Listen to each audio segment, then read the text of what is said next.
How's it going, guys? So, I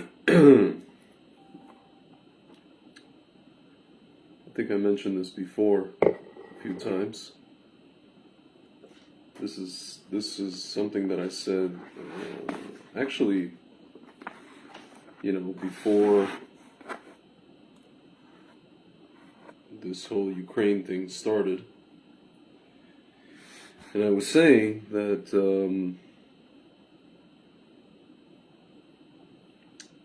I was giving the analogy of the story of my great-grandfather in Berdichev, Yanko Pinchas. When my grandfather, his son, who I'm named after, Tzvi, came to him when the war began, and he told him, you got to get out of here.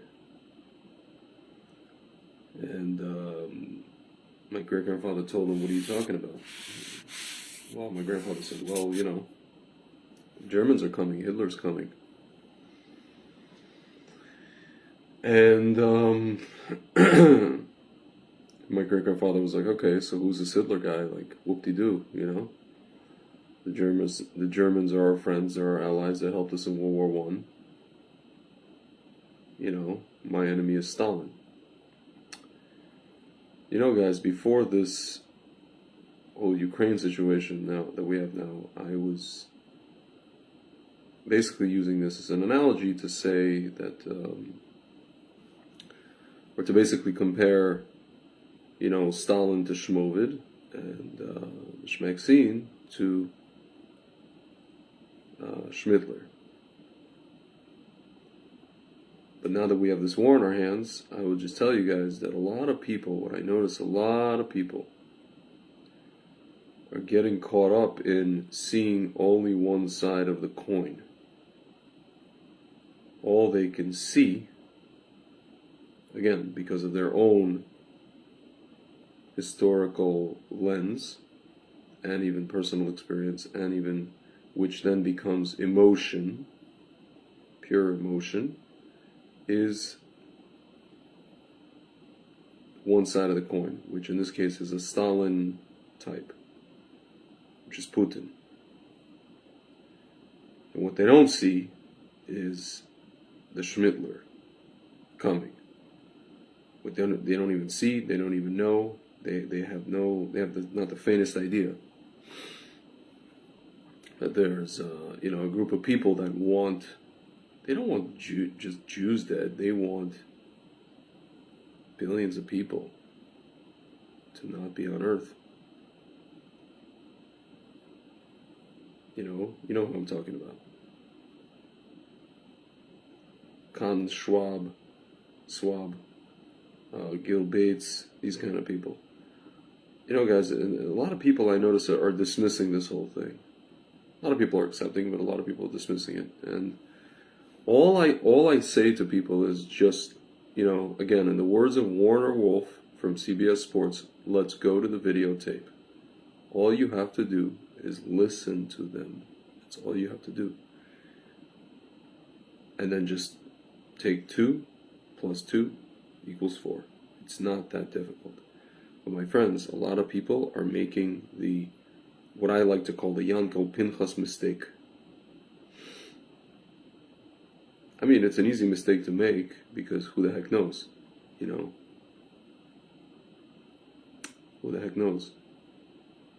A friend of mine today said, Tzvi, you got a podcast with Ephraim, you just interviewed Dr. Shmalenko, you got this, you got that.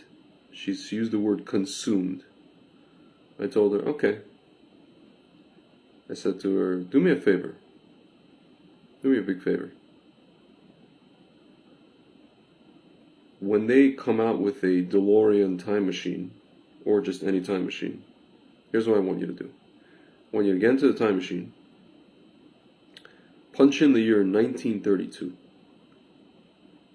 Destination, Germany, 1932.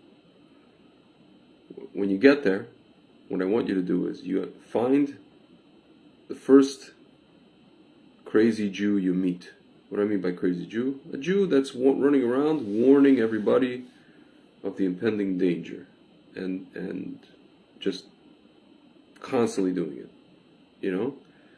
Find that guy, come up to him, and knowing what you know now, 80 years later, what I want you to do is that I want you to try to come up to him and tell him that he is consumed. I bet not only you won't be able to do that, I bet, I'm willing to bet everything, go to Vegas right now and bet everything, that you will come up to him and you will say to him, keep doing what you're doing, crazy, consumed Jewish man, and do more of it. Do more and more and more. If people think you're crazy, do so much that you will force people to think you're even crazier than you actually are. And by the way, you'll probably tell them this: if you see within earshot, or you encounter any one of these people in the Nazi regime, I want you to kill them. You would probably tell him that. You wouldn't be able to bring yourself to tell him, well, man, don't you think you're a little overboard? Don't you think that you should, don't you have stuff to do? Don't you have, a business to run? Don't you have, things to do? Life to live? Move on with life. Don't be so... there's only people trying to kill 2 billion people. Don't be so consumed. Or in that situation, there's only a guy who wrote a book about killing Jews, and he's saying that he wants to do it. Don't be so consumed with that. He's just being silly. He's saying silly things. Don't be consumed with the guy that's, wrote a book called Sapiens, and he's talking about, there's no God, there's only a cloud. Don't be so consumed. Come on, man. Why are you so consumed? But I bet you won't be able to say that to the guy in 1932, because you know what you know, and you know so much. You know everything in detail. You know what they want to do. You know what they did. You know what they would have done had they not been stopped. Further. You know the museums they wanted to build in memory of the people that they killed. You know all their plans, because it's been 80 years and everybody has now uncovered them. They've gone over how they were worshiping the occult. They've gone over everything. And they've gone over, the whole situation of what happens when you basically let things go, when you don't tell people, or when you tell people that they're being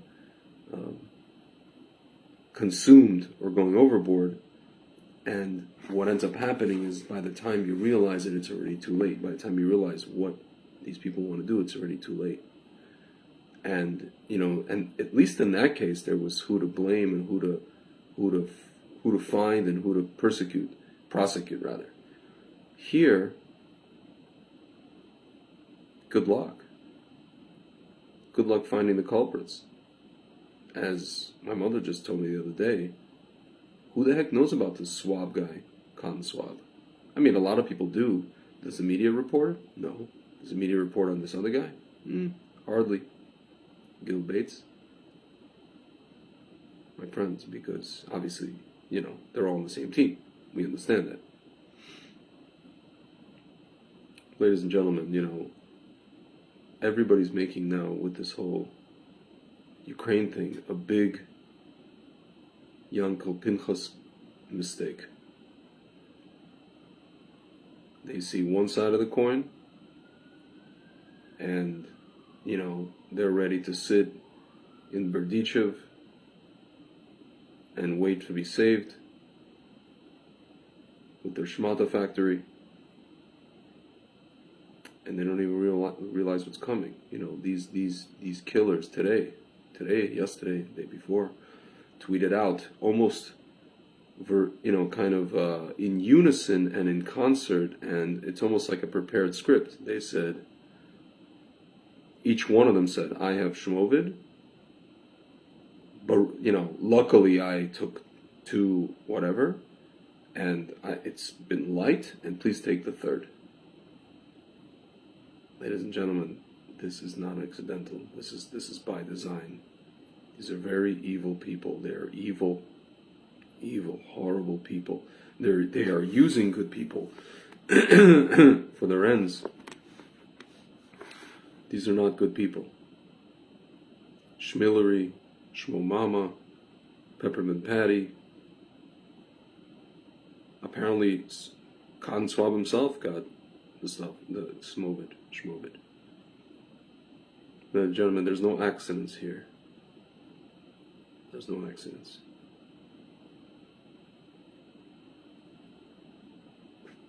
All you need to do is, again, shine the light on the cockroaches. And they scatter. And after they scatter, we can do something about it. My friend is writing huge food shortages coming. Price of fertilizer is off the charts. Yeah, listen, Ladies and gentlemen, I hate to say this. I actually hate that this happened. The tennis player Rafa Nadal, who was kind of, I would say he threw his quote-unquote friend Novak Djokovic under the bus for not taking the you-know-what in Australia, or prior to Australia. So, a couple of days ago we find out Nadal himself had stuff over here. Issues. And now he's saying, he's going to have to figure out how to recover from this and how to treat this. But, ladies and gentlemen, I fear that he will go the way of his friend Sergio Aguero, who had to retire at the age of 33. My friends, if I may, I'm going to end off on this. I'm going to read to you an article. It's a great article published by this girl by the name of Etana Hecht. I guess she's Jewish. It's called The Athletes Are Not Okay. In Orange County, California, there's a brand new policy for the current academic school year relating to student athletics. Starting from September 2021, all student athletes are required to undergo an schmelectro-schmardiogram and be cleared by a schmardiologist prior to playing on a sports team at any of the county's schools. See, it says, students are at risk of sudden schmardiac arrest, which is the leading cause of death in athletics. ECGs will be required of all high school athletes prior to the start of their 2021-22 FHSAA season. In a phone call with the Director of Athletics Department at Orange County High School, he informed me that the policy was put in place by multiple counties in Florida, and the trend is picking up steam. He revealed that it's become not uncommon for students to be identified as high risk for schmardiac arrest and sudden death by these screenings. This coming May through August, there will be ECG events on campus for the convenience of the students. Meanwhile, in New Jersey, a family medical practice posted an official notice stating that when signing student athletic health forms, if a student has been,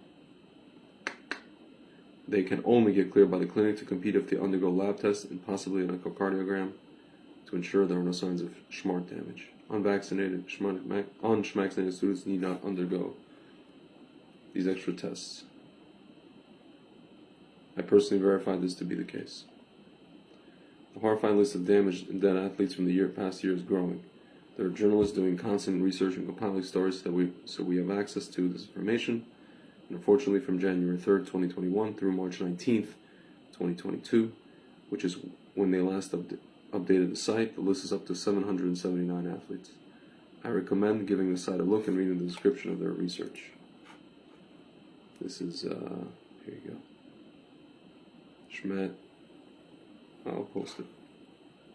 Yeah. This is why Shmovid craziness isn't just going away. This is why, as responsible adults and parents, we have a duty to hold people accountable so that none of our children will ever get government-mandated medical treatments again. Here in Israel, there's a phrase that's popped up. Poshea Corona Ladin. It's a call to bring the Corona criminals to justice. She lives in Israel. I'm not a vengeful or angry person by nature, but I am a mama bear, and just thinking about the extent to which the government inserted themselves directly into family decisions between parents and children makes me see red. I understand that unless the people who force children to be vaccinated with a leaking, harmful vaccine are brought to justice by the people they damage with tyranny, it can and will happen again. Bracha Weisberger is a heroine in New York who's been working day and night towards protecting the children and community. Her non-profit organization called the Rofim International had just put out a statement. The major ground has been broken towards a potential class action lawsuit towards Schmeiser on behalf of vaccine injured victims. The lawsuit will be based on the discovery of rampant fraud that occurred during the clinical trials, which will dissolve the legal immunity that Schmeiser been enjoying until now. Yeah, because if you find that fraud dissolves immunity. Share this with anyone who may find it helpful. Yeah.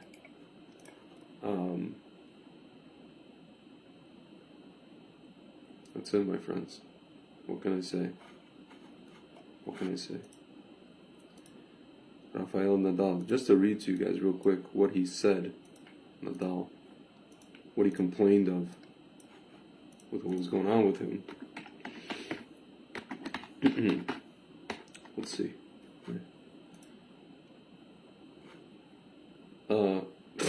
Out 4 to 6 weeks with a stress fracture in his rib. Okay. Look, disappear. Look at this, stress fracture, cracked rib. Ladies and gentlemen, here. Let's find the article because they won't let me. Here you go. Chest pain. It's like a needle is inside there. It's tough for me to breathe. When I try to breathe, it's painful and very uncomfortable. I don't know if it's something in the ribs. When I'm breathing, when I'm moving, it's like a needle all the time inside here. I get dizzy a little bit because it's painful. It's kind of a pain that limits me a lot. It's not only pain. About pain, I don't feel very well because it affects my breathing. It says it's not the time to talk about this, even if it's obvious that I could not do normal things today. It's a final. I tried. I lost a great player. It's not the day to talk about what's going on with me. It's his day. I was talking about Fritz, Taylor Fritz. Honestly, I'm sad because of the way I was not able to compete. The thing that worries me now is it's about what's going on there, what I have to do now to recover, how long it's going to take. Ladies and gentlemen, he was holding on to his heart. He was not holding on to his rib. He was holding on to his heart, ladies and gentlemen. Say it's alright. I call Major League BS. This has nothing to do with ribs. He was holding on here. He was going like this. Not ribs. Ladies and gentlemen, I don't know if any doctors are watching this. Ribs? I don't know. Yeah, you see? This is not good news. I didn't expect it.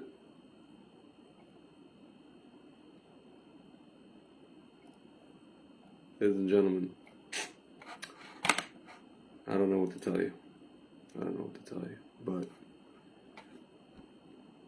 guilty as charged, guys. I mean, consumed? Yeah, you betcha. Guilty as charged. Listen, I'm doing my thing, doing what I gotta do. Still got a business. Still doing things I need to do, but guilty as charged. All good. Baruch Hashem. At the end of the day, looking back, I'll be able to say I tried. I won't be able to say I didn't try. And people won't be able to come to me and say, Tzvi, you didn't warn me. They'll be able to come to someone else, not to me. And if they do, they'll say, Tzvi, how come you didn't tie me down or something? I'll say, well, you didn't want to be bothered. You waved me off. You dismissed me. I mean, what can I say, Just like that guy probably got dismissed in 1932. But, hindsight's 20/20, ladies and gentlemen. Knowing what we know now, we can go back and we could tell that guy, keep doing what you're doing. Just keep doing what you're doing. And that's basically it. Anyway, guys, it's been real. Lalo Tov.